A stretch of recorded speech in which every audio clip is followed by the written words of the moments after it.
story time while I tell you about how I sued my landlord for not returning my security deposit. Grab a drink, grab your favorite snack, and buckle in because this is going to be long. Now, before I get into the details, there are some backstory things that I really think that you should know.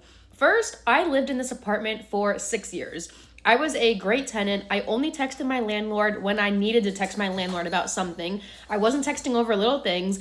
And every time I would text said landlord, their response was always snarky, rude, and overall just negative. In November of 2024, my husband and I offered to buy our apartment building because we had been living there for a while. We knew that they had tried to sell multiple times.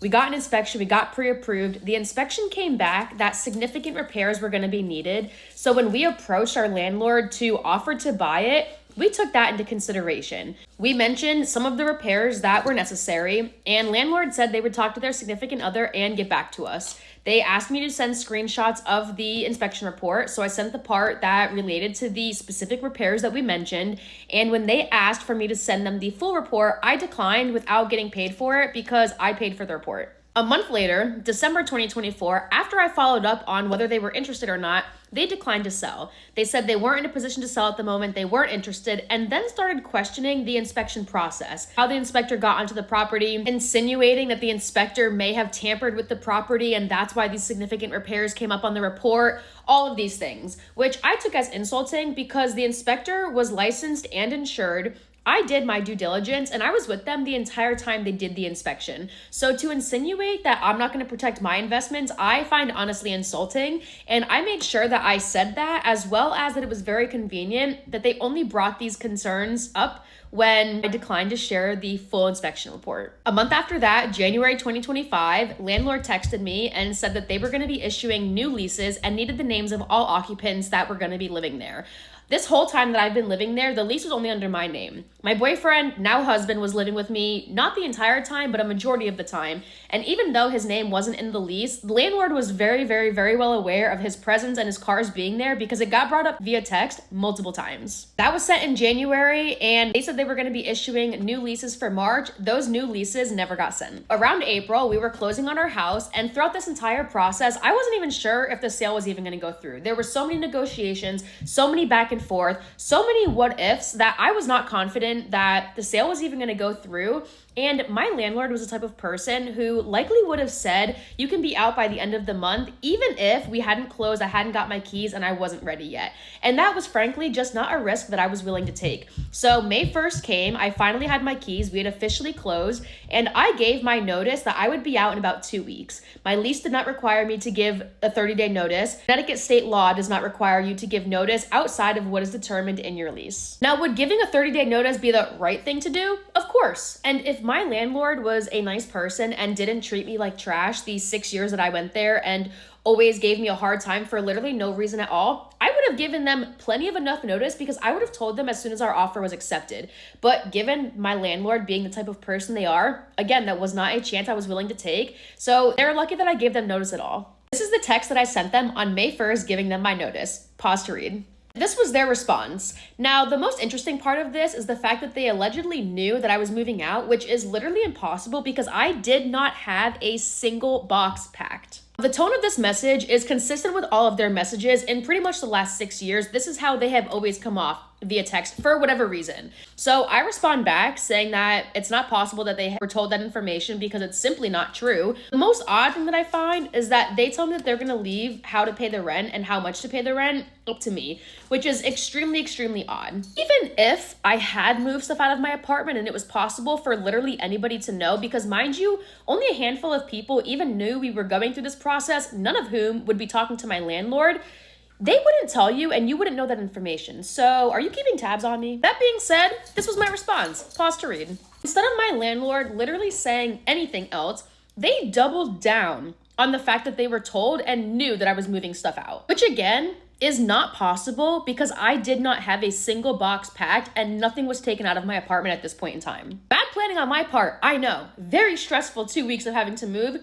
but the point still stands. But that's neither here nor there. I scheduled the walkthrough with my maintenance man. We do it as scheduled. My apartment is in excellent condition. You You can easily turn it around and rent it again if you truly wanted to. There's not any necessary repairs that need to be done. I have a printout that pretty much signs off on the condition of the apartment that my maintenance man refused to sign. He said he would go back the next day, take pictures to send to the landlord, and then he would give me the paper. Of course, I never got that paper. The day after my walkthrough, I text my landlord. I let them know the maintenance guy has our keys, I've transferred the utilities, and I give them my forwarding address and ask them to let me know when my security deposit is on the way. I never got a response to this. No text, no okay, no thumbs up reaction, no response, nothing. Now in Connecticut, you have 21 days to return the security deposit with interest or give an itemized notice of damages. If you don't, they have what is called double damages, in which the landlord could be liable to pay double the security deposit. I left early in May, so 21 days was early in June. No security deposit. 30 days was about mid-June. No security deposit. I'm about to get my court case because I am not playing about this, and my landlord can get theirs. And now I start doing some research. I'm pretty sure I have a solid case here. I consult a couple of lawyers. They pretty much confirm what I already believed to be true. They all agreed that since they oddly left it up to me how to pay May's rent, it's very unlikely that they could claim that my security deposit was rent owed. I thought it might be possible that they would claim damages because we had to rig our closet system with 2x4s under the shelving because on 2 separate occasions, my closet system fell out of the wall. And when I texted my landlord, he told me I had too many clothes. True story. They also said that because I was leaving mid-May, it's possible that the 21-day count wouldn't start until June 1st. So everybody advised me to consider June 1st as the 21-day start, which means 21 days would be 21 days into June.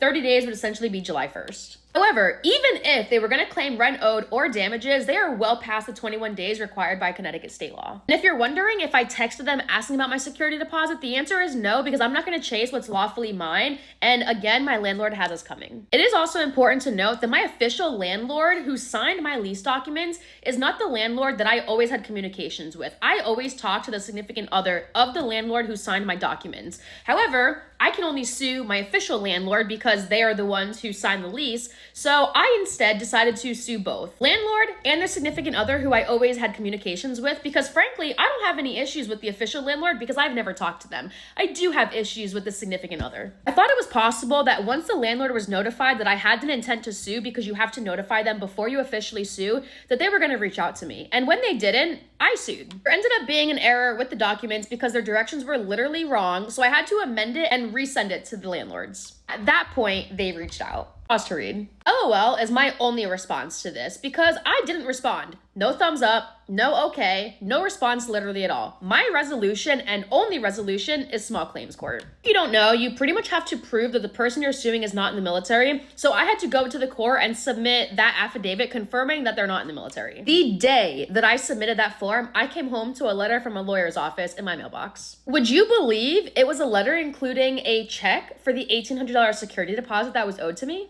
Pause to read. I only have a minute left, so I'm going to try to make this as quick as possible. You're probably wondering if I cashed the check, and the answer is no. I countered because I already know that I have a pretty good case, and I already know that by Connecticut state law, they are required to pay me double my security deposit. The fact that they didn't even include the court filing fee or even round up to $2,000 is honestly insulting to me. So I countered. Here's my letter. Pause to read. So the ball's now in their court. If their lawyer's smart, they're going to tell them to take the deal. If they're not smart, I am more than happy to go to court and state my case. 3 days later, I received this email response from the lawyer. They accepted, I picked up my check, and the day before our scheduled hearing, I withdrew my claim. I find so much happiness in knowing that my landlords were really swallowing their pride and ego having to write me that second check. Plus, I won my case. It's not like their lawyer told me I did a great job when I picked up the check from him or anything. That's the story of how I sued my landlord for not returning my security deposit. There's only so much that I can fit into a 10-minute video, so if you're interested in reading all of the details and thoughts, go right here so you can read the blog post I made. And let this be the sign, I am not the one.